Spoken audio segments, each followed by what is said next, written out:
भूपेंद्र सिंह हुड्डा झज्जर के बेरी और बहादुरगढ़ अनाज मंडी में पहुंचे। मंडी में आई फसल का जायजा लिया और किसानों की समस्याओं को भी जाना। भूपेंद्र सिंह हुड्डा ने कहा कि किसान पहले ही बेमौसम बरसात और ओले गिरने के कारण खराब हुई फसल से आर्थिक नुकसान झेल रहे हैं। बीजेपी सरकार गिरदावरी नहीं करा रही और कहीं करा भी रही है तो केवल किसानों को 15,000 प्रति एकड़ ही मुआवजा देने की बात कह रही है, जबकि कांग्रेस ने अपनी सरकार के दौरान किसानों को गिरदावरी कराकर उनकी फसल का उचित मुआवजा देने का काम किया था। हुड्डा ने कहा कि बीजेपी सरकार संवेदनहीन सरकार है, उसका आम जनता व किसानों की समस्याओं से कोई लेना देना नहीं, इसलिए किसान अब बीजेपी के प्रति अपना रोष व्यक्त कर रहे हैं। ये तो मैं कह रहा हूँ, गिरदावरी कब होगी? फसल तो कट ली। इसका मतलब ये है कि सरकार की मुआवजा देने की मंशा नहीं है। ये इनकी तो सोच ही बदली हुई है। इनके तो सोच ही कह रहे मुआवजे को भी फसल मान रहे हैं किसान की। किसान परेशान है, इसी वास्ते हमने कहा भाई एक तो नंबर एक कितनी कटौती हो सरकार वहन करे, उसका कोई मतलब नहीं, चाहे सेलों में जाए चाहे कहीं भी जाए, किसान का या आड़ती का उससे मतलब नहीं होना चाहिए। दूसरा 500 रुपये प्रति क्विंटल जो है बोनस देना चाहिए। हमारे समय में हमने दिया था, वैसी परिस्थिति हुई बोनस दिया था। ये बोनस देने के लिए तैयार नहीं, किसान की मदद करने के लिए तैयार नहीं, लागत तो दुगनी कर दी, आमदनी किसान की घट गई। आज सब देख लो आप, किसान है चाहे आड़ती है, सब परेशान है। पूर्व मुख्यमंत्री ने कहा कि जो खिलाड़ी पहलवान आज धरना प्रदर्शन कर रहे हैं अपने आप में बहुत ही दुख का विषय है, क्योंकि खिलाड़ी न केवल अपने प्रदेश बल्कि पूरे देश का नाम रोशन करता है विश्व के पटल पर, लेकिन खिलाड़ियों के साथ इस तरह के उत्पीड़न की घटना होना अपने आप में बहुत शर्मनाक है।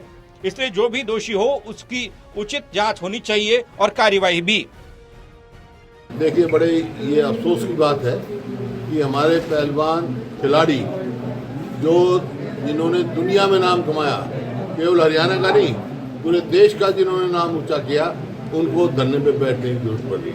बड़े अफसोस की बात है। उनकी बात सुनकर उनसे तुरंत न्याय करना चाहिए और उनकी मांग पे जितना दम है उसका फौरन कार्रवाई करनी चाहिए। वो जाएंगे, आज ही मेरे को बताया गया, खिलाड़ियों ने कहा समर्थन मांगा सबका, भाई अगर हमारे को बुलाएंगे तो हम उनके जाएंगे और उनकी जायज मांग की जो है पूर्ति करने की पूरा जोर।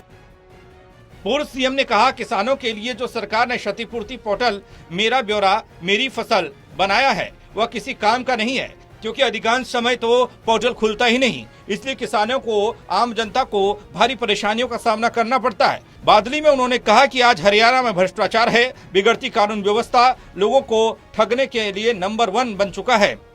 जबकि बीजेपी बड़े बड़े वादे करके सत्ता में आई, लेकिन बीजेपी ने केवल जनता को धोखा देने का काम किया। इसके अलावा उन्होंने कहा कि झज्जर से बादली पहुंचने के लिए उन्हें जो सड़क मार्ग का इस्तेमाल करना पड़ा उसमें गड्ढों में सड़क ज्यादा महसूस हुई, जिससे साफ जाहिर है कि बीजेपी का ध्यान विकास पर नहीं बल्कि विनाश करने पर है। मेरे को समझ में नहीं आता, एक तो ये जो बना दिया उन्होंने मेरा फसल मेरा ब्यौरा, ये केवल किसान को परेशानी देना।